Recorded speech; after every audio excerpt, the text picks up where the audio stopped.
long and slow, bringing you Bigfoot news. Hello. Oh yeah.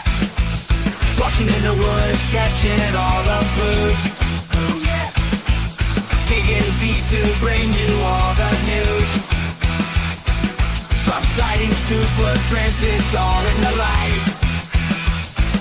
Stay tuned to Squatch-D, it's out of sight. And good evening, cyberspace. Welcome to the Bigfoot News for today's date, February 2nd, 2024. As always, I'm your host, the Squatch Detective, Steve Kulls, along with my counterpart in this crime against Bigfootery, Chris Bennett. What's going on, my brother? Oh, same old, man. We're enjoying some nice weather. Nice weather. And today was Groundhog Day, too. So I kind of watched Punxsutawney Phil on that live version, but you know, who did not see his shadow? Yeah, he didn't see his shadow, but you know, if he was living around here, he would, because you know we had a bright sunny day here. But we'll hope and pray that he's right. You know, hope and pray that he's right, because I'm tired of winter weather. Yes, it's going and. I'm watching the chat here, and it's getting funny. You know? But welcome one and all. Thanks for showing up here on Friday night for the Bigfoot News. And boy, we got as usual, we got 4 stories tonight, or 4 things we want to cover. And sometimes what's old is new again, because it picks up in the media. Yeah. And sometimes it's because some people decide through their own machination to spin up a story again. But here we are, and we got quite a bunch of fun announcements tonight, really great announcements about the channel and what's going on in the next few weeks. We actually announcing 3 shows tonight throughout the course. Of course, you want to stay tuned to the end, because we have a blockbuster coming just in a couple of weeks, because we are going to do a show on Super Bowl Sunday. So all you Swifties, I'm sorry you'll miss out on the show, but you can always catch it on replay. And boy, we got a humdinger for that show, and we're gonna record the Super Bowl. Record the Super Bowl. Yeah, record the Super Bowl. And for those in the know, our members, don't spill the beans just yet. We want people to stay till the end of the Bigfoot News.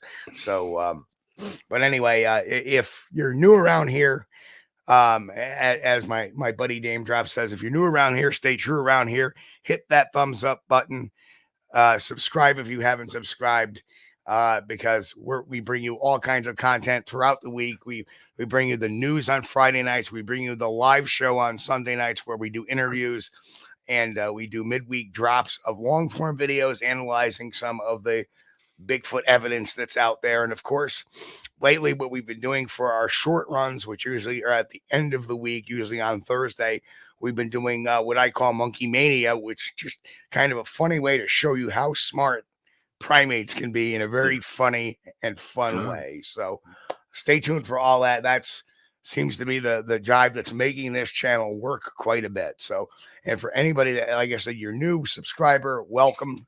We welcome folks with open arms, and ask questions, pop in the chat, say hello, make yourself known. We love to hear from you. Yeah, push that like button. Comment. It's very important you give us a comment. Comments are actually more important than likes. You know, ask questions. You know, tell us what you think. We're all really gassed to hear your opinion. So anyway, let's do our roll call for the night. We do this on the live show. We do this on the new show as well. All right. Yeah. So first in tonight is Jeff, Mr. 2505 Federal. Hello, sir. Who says, betting no Mike mic'd up Bigfoot again this week, telling his side of things. No, unfortunately, none of them will take my invite to come in studio and sit and talk. Next up is Walter Kroll. Hello, Walter, one of our members. Good to see you, sir. Lester Taylor, another one of our regular followers. Good to see you, Lester. Don Gumow Jr. Don, I got your audios. I'm going to be diving into them probably Sunday morning. Get a good listen. Yeah, Don's got a lot of audio, very interesting stuff. Grasshopper et al. Is in the house. Grass, good to see you, man. Angel Nolan. Hello, Angel. Mitch Hargrove, good to see you. Good to see you, Mitch. Mitch. Brian and Chewy go hiking. Hello, Brian. Hope Uh-huh. Chewy's feeling better from that fall. Yeah. Nikki's here from Sasquatch Secrets. Hello, Nikki. Nikki. Another one of our longtime members, Low Rider, is in the house. Thank you, buddy. Good to see Arthur Watch, good to see you. Arthur. One of our newer listeners who's probably been there and now he's just finally getting in there. But Jeff D. Smith is in the house. Hello, Jeff. And of course, Little Kilroy was in a ghillie suit. Hello, Little Kilroy. Good to see you, sir. And of course, hey, here we go. Here's another new listener, Timberline Camp. Timberline Camp. Welcome. Well, we got him up here. Well, good deal. I'd love to come up and see you. I can get across the border because I have an enhanced driver's license. So, yeah, cool. It's awesome. I'd love to get out there and check those Canadian Squatches. But my question is, do Canadian Squatches say A at the end of their vocalizations? Or A? A? Just a little fun there. Got to have a little fun. Anyway, so here we are, 9:06, and boy, we got a lot on the plate tonight.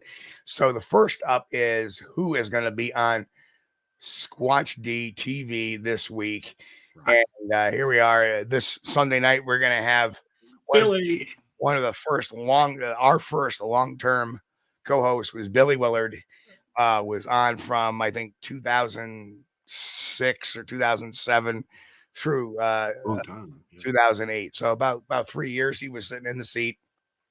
And now he took some time off from Bigfoot research, a number of years. Now he's back in charge of Sasquatch Watch of Virginia, and he's had a lot to say. And we're going to be talking to him Sunday night. So that's going to be a lot of fun. Can't wait. And hello. Oh, Mick just snuck in too. Oh, hi, Mick. You know, he's probably Bella, and DM Zabo is also popping in as well. Welcome. Good to see you guys. Glad. So, better late than never. So our first story comes way of Irish Star, which has been a really great source of information for us. Yeah. And we're talking right now.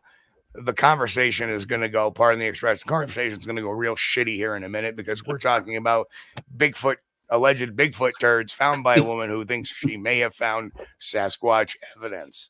Yeah. Bigfoot turds found by a woman who thinks she may have found Sasquatch evidence. The Bigfoot turds were wider than Coke cans, according to the woman. Well, that's a talk that puts a whole new spin about have a Coke and a smile. Right. You got the photos up. Yeah, okay. Sorry, I'm looking at another page, y'all, so bear with me. A woman thinks she may have found evidence of Sasquatch after uploading these photos, the ones you're looking at, of Bigfoot turds, in quotation marks, which were wider than Coke cans. Christy Morton shared her photos of the turds on the Pacific Northwest Bigfoot Photos, Videos, and Sightings Facebook group. So another Facebook group, which is a popular Sasquatch enthusiast community. Recently, a man who experienced weird smells and sounds uploaded these pictures supposedly of Bigfoot of the same Facebook group. Oh, that's that guy that, had that one in the background he didn't know was there till like years later. So, anyway. A couple of days ago, I was exploring around a lava bed area just outside of Willard, Washington, slightly north of the Columbia River Gorge, west of Mount Adams. Very cool area with lots of caves, some old growth, and pretty isolated, Christy said. Anyway, I came across a pretty massive poo in the pics. It looks almost like a stone, but it was soft. No fur or bones or berries obvious in it. There were about 5 piles close together, but that main one was bigger, wider than a Coke can. There were lots of elk droppings, but they looked much different. What do you think, bear or ? Christy's photos show 2 stools. One was bigger than her hand, while the other was slightly smaller. Some people in the comment section were convinced that the social media user may have stumbled upon evidence of the existence of Sasquatch. That had to hurt. LOL, definitely Bigfoot, one person wrote. Another person said, never rule out Bigfoot. You could send a sample and have it DNA tested. Another Sasquatch enthusiast wrote. I'm from that area and know that area very well. It's known for Bigfoot sightings. Could have been a skunk ape, a local wrote. Another person said Bigfoot following the elk. Another more skeptical person ruled out the possibility of the droppings belonging to a bear, but offered an alternative theory. Cow elk leave pellets, bulls leave clumps all mushed together. So it looks to be bull elk scat, they said. And another person concurred, saying elk without question. Thank you, everyone, for the responses. Feel like I've had learned a thing or two, and most likely this was a big bear or bull elk, but who knows for sure? Definitely a squatchy area, Christy wrote after reading through the comments. Well, So, here's the interesting thing. The ones up on top I've seen before. yeah, I have And too. and basically, what I think is a couple of animals made those. I see a bear poop in there, the big log one. Yes, it could be one of those oddball deer poops as well that tend to be very fat. But there you have some bear scat, and the other one is obviously either a cow or a bison, which make similar poops, are actually there. So it looks to me, and looking at the picture, that because I know, because there was tons of cattle poop around when I was out in the desert for the penned up animal, Right. and we used to burn them in the fire. They used to dry out in the sun, and they made excellent kindling. Right. But So we the could thing burn is, them up. when I looked at it, I was thinking, okay, that's a cow pie. But where it's supposed to be found at, supposedly, now all we have is her word where she took this photo. Wouldn't be there's no cattle farms nearby, I wouldn't think, out in the wilderness. Yep. But there could be bison. In Washington, I don't know, Steve. I don't know either. I don't know. I don't know. I would say, closer to a cow, or excuse me, the bison does do that. Buffalo poop looks like that. Yeah. Something that eats grass and for a living. Yeah, I would think. And again, we released that video of the about the audio we caught last September in the Adirondacks. And again, is it evidence? No, it's not evidence, because we didn't see what made the poop. Right. Just like the audio, we didn't see what made the audio. So really, at best, it's going to be investigative intelligence. But I do not believe that's even this. In this particular case, I believe there's more logical explanations for that. And the other interesting thing is it's gray. I don't know. Maybe the color's off, but I've never seen a gray poop. I think the chat really likes this one. There's a lot of comments over there, mostly from me. Yeah, I mean, could it be moose? Could be. Jeremiah said you had me at turds. Oh, they're killing me. You guys are killing me. I'm trying to keep a straight face here, but I'm reading through the chats. It's killing me. Bigfoot passed some of mixed special family meatloaf. That's what the meatloaf looks like. There it is. That's what the meatloaf looks like after post-incident. Lowrider killing me. Mick too. Oh God. You guys. And yes, it does look really dried out and old, Mickey. I agree. It's not a fresh turd, that's for sure. Could it be a turd from the herd? Who knows? Well, yeah, that's the thing. The location would tell us a lot if we knew, what location where that was picture came from. And like I said, I looked at elk scat. Somebody was suggesting maybe elk, but elk usually have egg-shaped pellets, and they look a lot like deer pellets almost. So yeah, it's kind of. But every once in a while, like a deer will lay out one of those long Coke can type of logs if they get into a particular diet. So could it be an elk or another deer laying that one out? Possible. I don't know what made that round one necessarily, those three round ones, but they look very similar to cow pies to me. Right. Plop, plop, plop. And nice hair clip, by the way, on their finger. One would think you'd want, you're looking at the poop, you want to keep your hair up, not take the hair clip out and put it on your finger. But hey, that's just me. Well, maybe that's how, because she said it was soft. So maybe that's how she checked the texture with her hair clip. Question. No, DM Zabo. I've never been to Bluff Creek, California. I've never felt the need to test the texture of scat, but if I do, I'll bring a hair clip along. You give it the taste test. Oh, it's nutty. Anyway. Oh, no. All right. Next up, what we got? Next up is an article that Chris found about a skeptical article about the Bigfoot mystery, written by Bruce Hardy. And Chris, you want to read that one out? Okay. This one's gonna take a little time, so here we go. Y'all hang on. Yeah, Mr. Bruce Hardy, he tells us a little bit about himself right out of the gate here. So what Bigfoot teaches us about public mistrust of science. In the 1960s, credentialed scientists, including physical anthropologists, hunted for the legendary Sasquatch. How did they fall for the hoax? Okay, here we go. In the late 1960s, Bigfoot seemed to be traipsing all over the Pacific Northwest. Reports of footprints from an 8-foot tall bipedal primate came in from Washington to Northern California. Chasing these footprints and the creatures who made them were a group of amateur naturalists, journalists, and a few credentialed physical anthropologists. Science historian Brian Regal has called this group the Monster Hunters. Well, we called them the Four Horsemen. Anyway, in 1969, the Monster Hunters descended on the town in northern Washington in Bigfoot circles. This would become known as the Bossburg incident. The rivalry among the monster hunters was intense. Everyone wanted to be first to find or even capture a Bigfoot.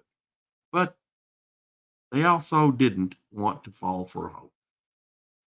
When the dust finally settled on the small town of Bossburg, we would see the pitfalls of combining science, ego, and arrogance, and how this cocktail promotes pseudoscience and public mistrust of science. The origins of Bigfoot pseudoscience.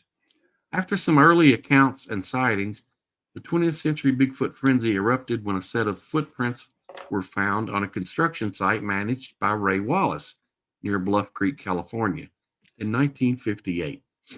The prints looked human but were larger and suggested a stride length between 4 and 10 feet. The creature was purported to be between 8 and 10 feet tall, with footprints that could be 18 inches long and 8 inches wide.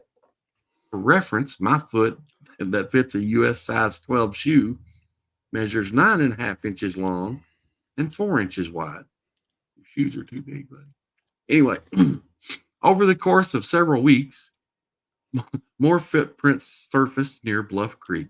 The construction crew attributed them to a creature they called Bigfoot. Once the media picked up the story, the search was on for North America's abominable snowman. Abominable. Yeah, that's a tough word for me. In 1967, two monster hunters, Roger Patterson and Bob Giblin, set out on horseback to film Bigfoot. They were once again near Bluff Creek. On October 20th, they recorded about a minute of grainy, blurry footage. To this day, the Patterson-Giblin film is considered by many to be the best evidence of Bigfoot's existence. Also known as Sasquatch, Bigfoot sightings have occurred in every U.S. state except Hawaii and around the world. Other clandestine bipeds supposedly roam. Among others, the Yeti climbs the Himalayas, the Almas prowls Russia, and the Yowie lurks in Australia. According to some, our planet is overrun with towering primates. Well, I want to take a second here and just comment about that, Steve. Now, I know where he's going with this. But see, what he's not mentioning here is that all these cultures were not connected. And each culture, although physically separated by thousands of miles, had their own legend of a hairy man beast. You know what I mean? Well, anyway, Bigfoot hunters in Bossburg. When tracks were found in northern Washington a few years after the Patterson-Giblin film, everyone came running. A veritable circus of monster hunters and media arrived at the small town of Bossburg. But I will just focus on three: Renee Dahinden, Grover Krantz, and Ivan Marks. The irascible Swiss Canadian Dahinden, that's a word I'm not used to pronouncing either, was an amateur naturalist who had a reputation in the Bigfoot community as a serious investigator who was suspicious of most people involved in Bigfoot research.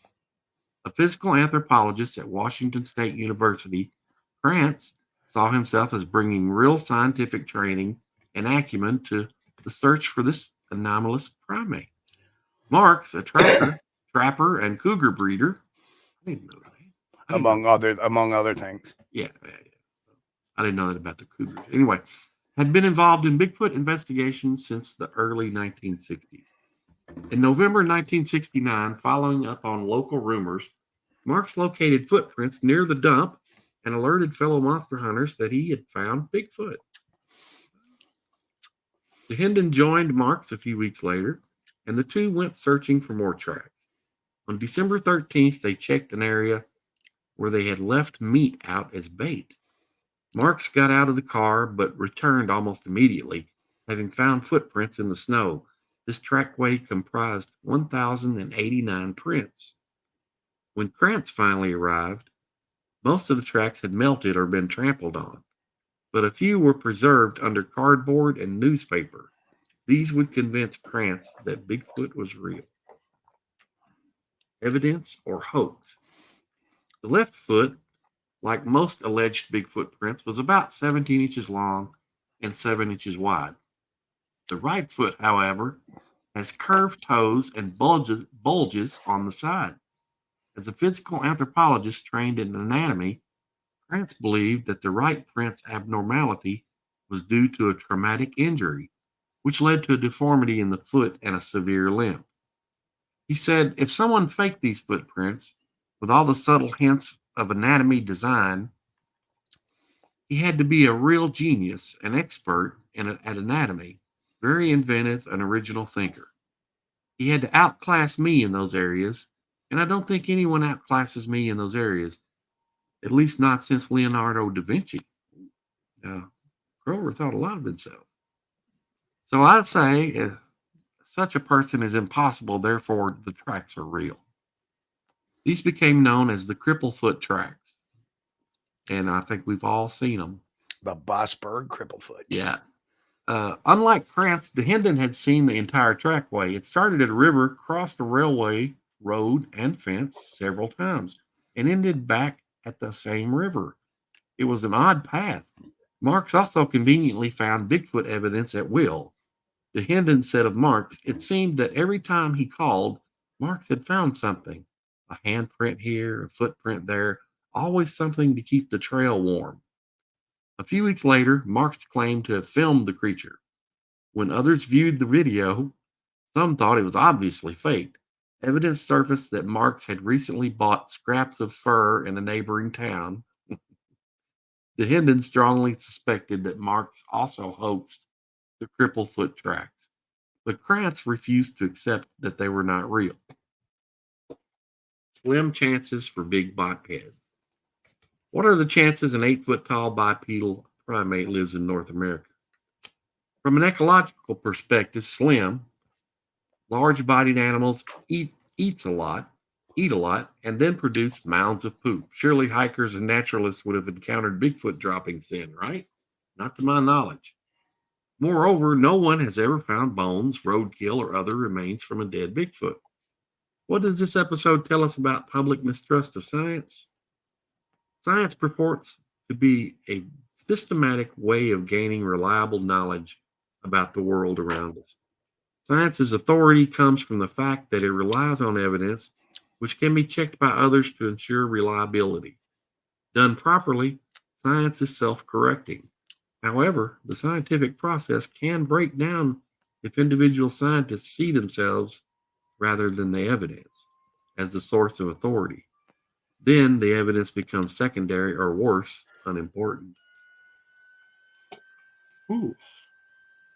Almost got it. Almost there. In Cripplefoot's case, Grant's estimation of his own intelligence, at least on par with that of Da Vinci, blinded him to the evidence that was before him. He believed that his knowledge was so specialized and detailed that it was beyond the capacity of others to understand. He was more like a medieval priest than a scientist. Now, I liked Krantz. I hate to hear this, but that's okay. Dahinden himself, not a credentialed expert, was better able to recognize the evidence for what it was, a hoax.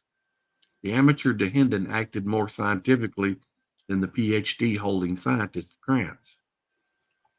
Hubris and public mistrust. The Bossburg incident serves as a warning against hubris among scientists. When scientists becomes more important than the subject being studied or the evidence being gathered, they are no longer practicing science or producing reliable and useful knowledge. And scientific or academic hubris is not limited to claiming genius-level intelligence. It can also manifest in opaque language. In later years, Krantz would say that he had 2 secret tests that he could determine whether a footprint was real.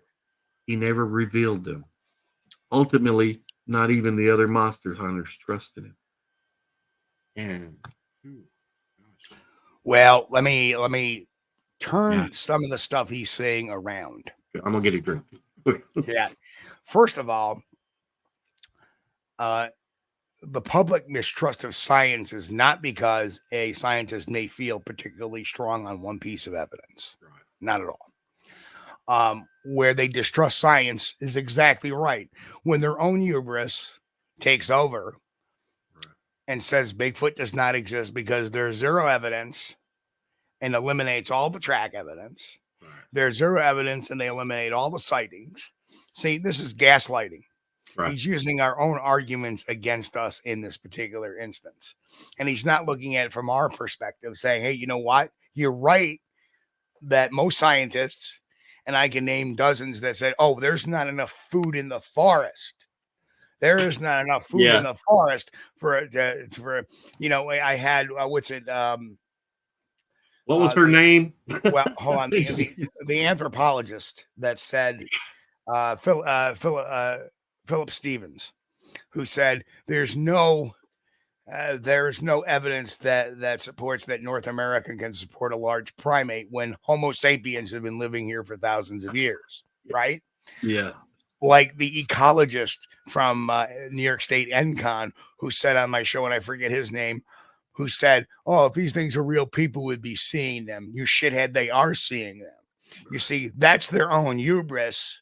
And that's why people don't trust science, because they make opinion sound like fact. And all they are in certain instances are talking heads. Now, going back to Krantz, could he have gotten it wrong? Could he have gotten the Bossburg Cripplefoot wrong? Sure. And in actuality, I believe he did. I think so too. Now, I noticed this, unlike Krantz, Dahinden had seen the entire trackway. It started a river, crossed the railway, blah, blah, blah, blah, blah. Now, if you go to Sasquatch Bigfoot, written by Renee Dahinden and Don Hunter, I think it's page 256 or 254. You know, it's in the 250s. Dahinden explains the day Marks found the tracks. And Marks pulls up on the side of the road to this area. He says, let me just check this area real quick. I'll be right back. He gets out and he comes back and he found all the trackway. That's how that happened. Simple as that. Now, do I believe Marks faked them? Absolutely. Because this was what, the late 60s, right? Early 70s. And then shortly thereafter, Marks puts out the limping Bigfoot, which obviously, right? So all this was, I think, was a segue into, I'm going to put these tracks here with the Cripplefoot. I've already got the picture. He probably at that time already had that film in the can of the limping Bigfoot. Sure, he did. And the thing is Krantz could not be outdone by Roger Patterson, and that's what spurred him to do that. Right? He already had the backing of Grover Krantz before he released it. Yep. Exactly.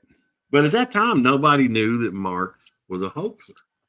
At that time, until 71, when the film all came to bed and Peter Byrne exposed Marks.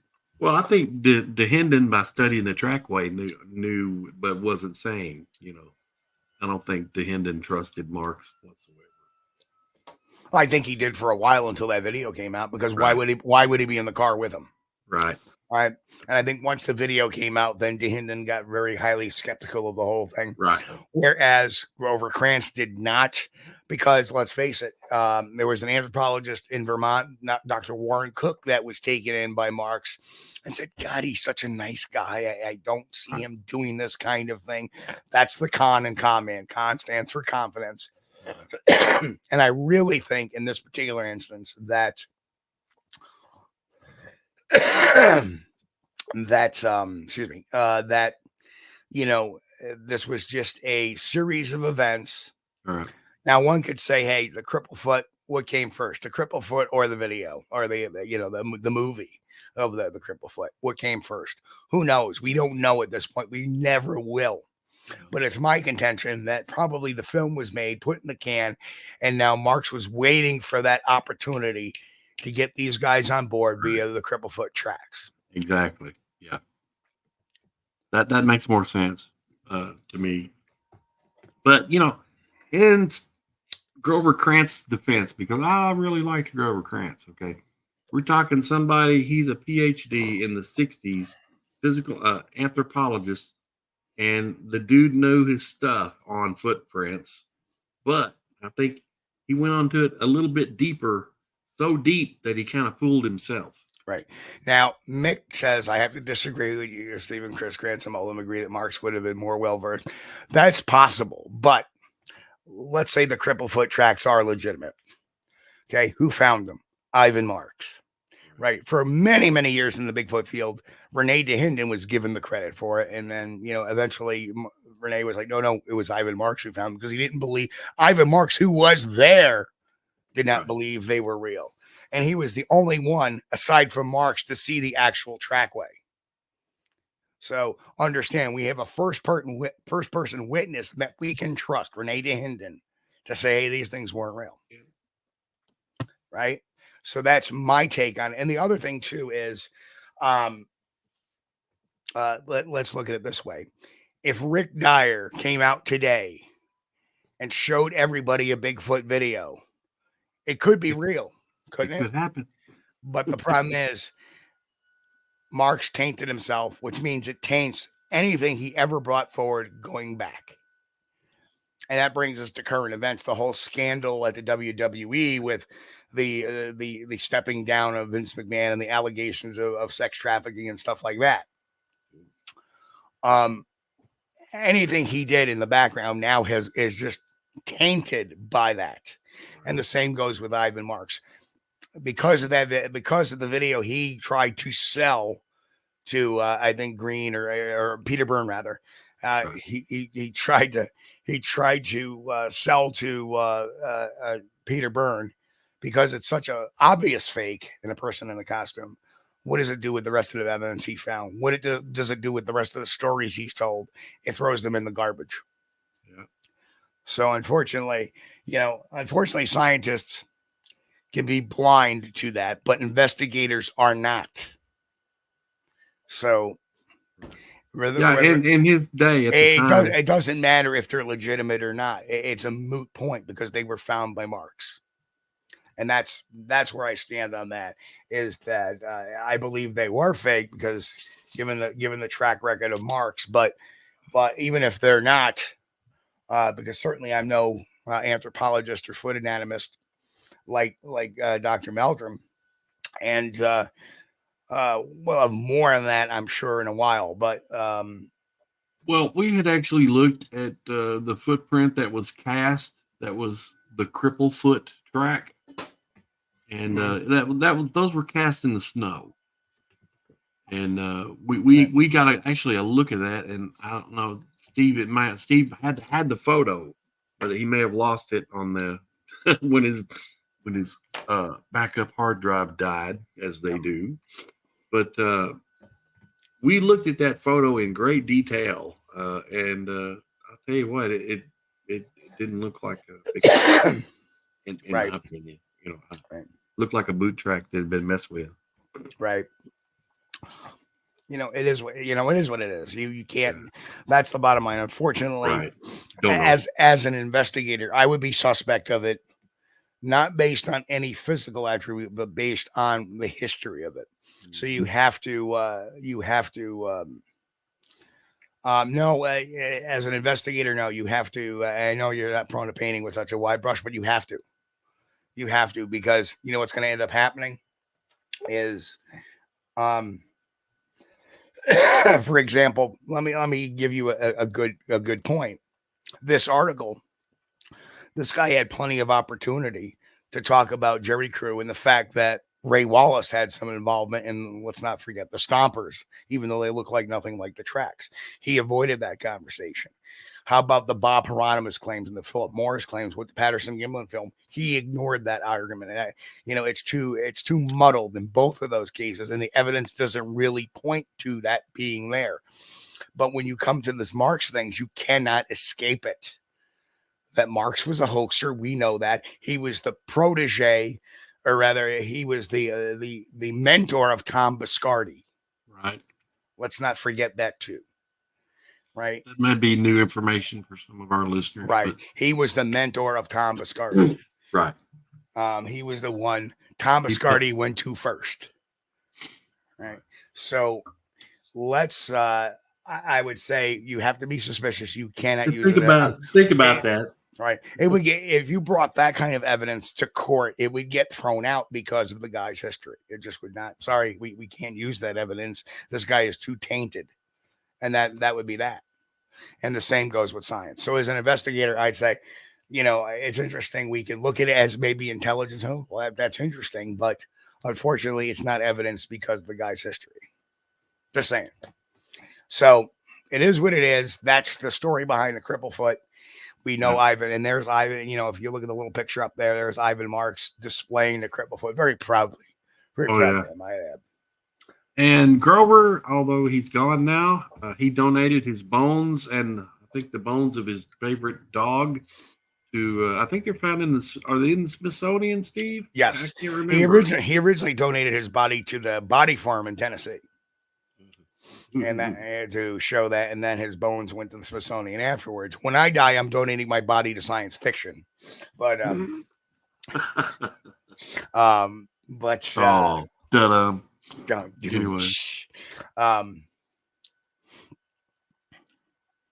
Yep, and I agree. Philip Morris and Hieronymus had nothing to do with the Patterson Gimlin film. I think they're all talking heads. The same thing with the Stompers. I think that there was a connection made 1+1. But I do believe the the Blue Creek or the Blue Ridge trackway that John Green looked awfully a lot like the Stompers, I must say. Yeah. So that's those were the Ray Wallace had some Stompers when that had been cast. Let's face it, nobody is above being fooled. Mm-hmm. So let's look at it that way. Nobody's above being fooled. That's myself, Chris. Yeah. Dr. Krantz, Dr. Meldrum, Dr. Cook from Vermont, Dr. Warren Cook. So nobody is beyond being fooled. So we're only human. So take it at that. But let's put this in historical perspective. Unfortunately, the tracks were found by a guy later deemed a hoaxer. So there's no way around that. But I think the gist of the article is the guy makes some valid points, but he puts him in a biased spin that the reason why people don't trust science is because of what? Because we had a scientist to believe in the Cripplefoot tracks. Right. Yeah. Horseshit. I call horseshit on that one. No lie. Because what I feel is people don't trust science because of the scientists like Philip Stevens and like that guy from NCON making just flippant statements with no scientific backing and sometimes even inaccurate, like Philip Stevens did about the large primates not being supported in North America. Well, I'm going to have to go back and look it up, but there was one documentary on Bigfoot that was done in the Pacific Northwest, and they had a PhD, and I can't remember what her name was, but she said, there's just not enough food here to support a creature that size.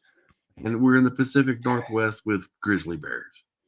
Nobody there thought to ask her, well, excuse me, ma'am, but what about grizzly bears? Or even black bears, because black bears need 15,000 calories a day before they go into hibernation.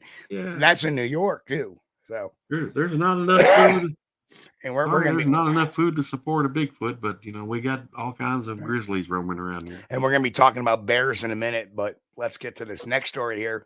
So it turns out that MK Davis and Todd Gatewood are going to be on Sasquatch Odyssey. I think the actual interview is in the can by now.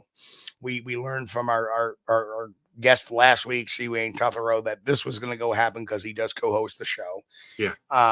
And he's very skeptical of these two guys, very skeptical. He was like, don't even get me started on the massacre stuff.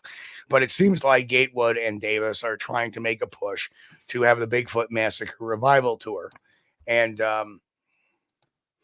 again, Jeff Kelly, who is a fan of this show, is out there, runs the Squatchers Lounge over on Facebook, said, the right side is newly claimed blow up, of Patty. The left side is an artist rendition that has been at every event for the last 8 years.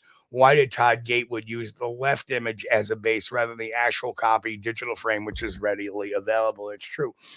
Gatewood's new assessments that claim to use, these AI software to enhance, no matter how you look at it, it's just an artist's rendition. It's not evidence. You're not even using the original film to generate that picture, using an artist rendition that's been touched up by an artist, and then you're using that to draw evidence. So that puts it way out in left field to start with. But even let's say he took the original and used the original Patterson film and used that and drove that through AI. That's still an artist's rendition. It's just a computer generating that. Right. So it doesn't matter. But just to show you, look, if you look at what kind of person Gatewood is, he calls them the Sasquatch people.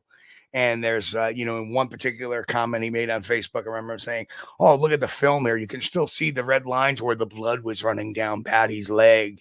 And hey, don't come at me with this because I'm not going to entertain it, basically. So basically, when I say his law and that's it, you can't argue with me. But yet he shows up on shows that are going to be friendly to him. I dare them to come on this show. I dare them to come on this show where they can get some tough questions, because I know my audience out there has got our audience has got some really tough questions out there for him. Yeah, everybody has watched the Patterson Gimlin film probably a zillion times. Okay. Has anybody seen blood running down Patty's leg? Anybody? No. And why, and like I said, all blood should be black or brown. And they're saying, oh, there was a red, Yeah, well, again, the red spot on the ground, that's their whole evidence to base when blood dries brown or black.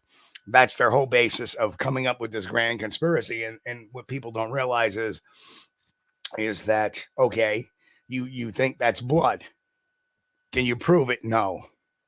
Can you prove that's blood? Well, I think, I think because, no. Can you prove it's blood? Do you have MK, you were allegedly and Gatewood even, you were allegedly at the Bluff Creek sighting. In fact, you yell at other organizations such as, the Bluff Creek Project and whatever. You claim that they're misleading people to the site. Well, you were at the site. You know what? Did you dig and get soil samples to see if you can test them? No, I'll tell you where the soil samples went that MK got at Bluff Creek, folks. I will tell you that where they went. You know where they went? They went into little vials, and he used to go to these shows where he gave his talk, and he used to sell those vials for $5 a piece as Bluff Creek sand. That's where the soil samples went. He sold them as a souvenir to people coming to his table. That's where they went. Well, never thought about doing that. That's pretty interesting. Right. That's what he did. I saw him doing it. Oh, man. Actually, I met Don Monroe, actually. That also I've never met MK personally, but I've seen Don Monroe, who was good at the time, was good friends with MK, who had a bunch of those Bluff Creeks that MK had gathered and gave to him. Yeah. So. Well, didn't know that. Well, you know me. Personally, I don't hate on MK because he has done a lot of good stuff in the past. But Rabbit Homesteading said there's a lot of actual proof that the PG stuff makes it seem fake. That this stuff makes it seem fake.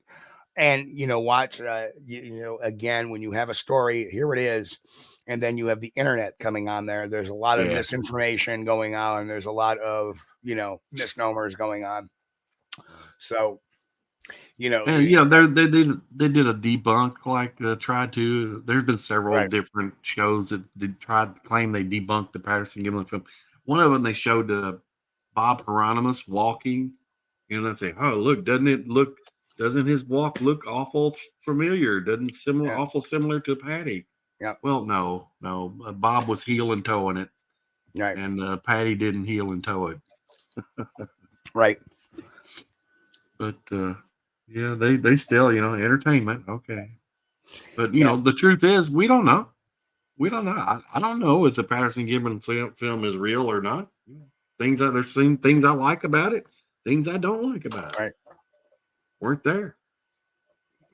Yep. All right. Next section and our final section. Just so you know, we will be covering the Gatewood Davis affair on the 18th of March on Squatch-D TV when we have our guest, the tall one's own Brent Gill.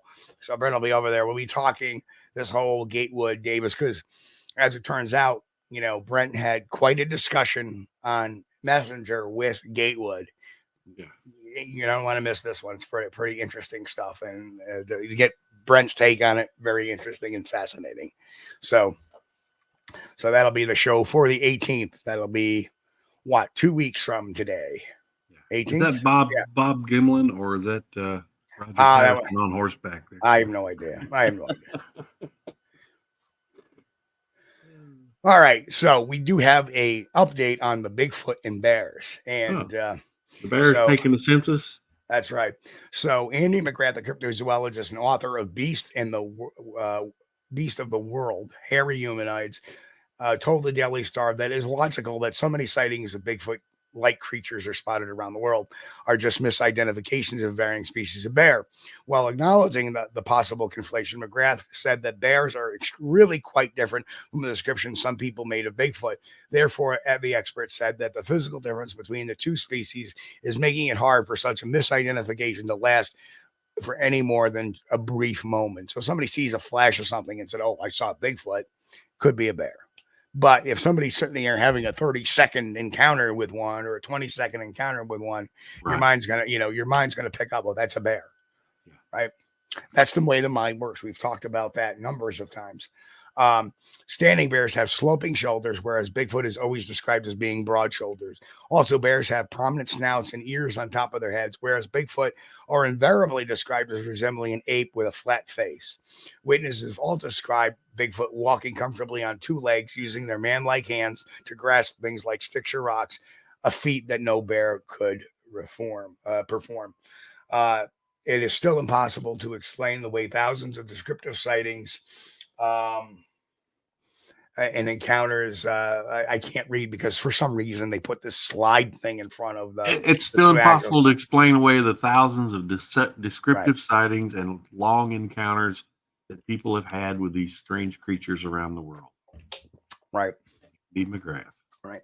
So Dr. Meldrum also had a Facebook post posted yesterday, said that here's a preview from the Journal of Zoology, which takes on Flo Foxon's, bear study, which is the author of the study, a person named by the name of Flo, Floe Foxon, Foxon, who's the other similar reviews that, kind of try to debunk Loch Ness and other things.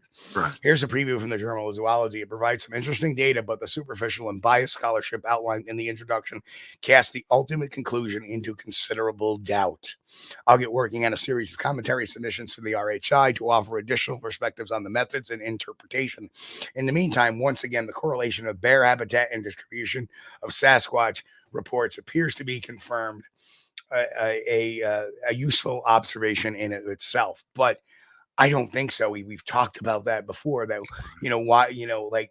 why is Ohio so high in Bigfoot sightings? Their bear population is listed as under 400. right? And it's also very interesting that what we learned from the peer review, and we're going to talk about the peer review articles here in a second. The peer review articles point out that the bear data they're using is decades old. For example, Professor Julie London, University of Tennessee, made this peer review. It says the manuscript is a collection of statistical analysis attempting to show that Sasquatch sightings correlate with black bear populations, and humans may be mistaking black bears for Sasquatch. The author effectively introduces the topic, provides adequate background on Sasquatch, but does not provide much on black bear populations, natural history, or human bears in interactions. Right. And that's huge too. It's like, well, if you have all these people seeing, then if you have a certain percentage of people seeing, describing a Bigfoot, which is a black bear, then how many reports do we actually have of a human bear encounter? It should be a lot more than what Sasquatch is, but there's no information on that. The author performed several statistic tests to support the following findings, and blah, blah, blah, not a thing.